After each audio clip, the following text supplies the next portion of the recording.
We've seen how to create and write to files. Now I want us to see how we can delete files. Deleting is super simple as long as we keep two things in mind. First, we need to close files that we want to delete first. We can't delete open files.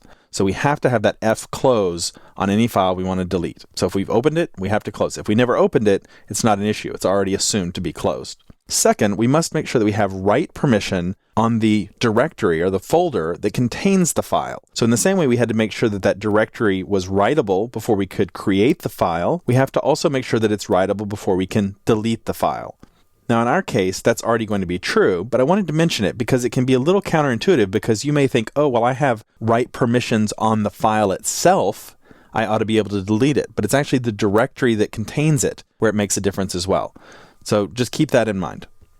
In order to test it out, we'll delete the file test.txt that we created earlier. We'll open a new TextMate file, and we'll go ahead and just save it as file delete.php. And we'll put some PHP tags in there. Now, deleting it is as simple as this one command, unlink. Now, I know unlink may not sound like what it's doing is deleting it. That's how you do it. The same way you unset a variable, we unlink a file. So we'll save that, and let's just try it out. And let's get rid of that file test. We can always create it again if we needed to. We'll go into Firefox and file delete. There it is. Let's take a look and see.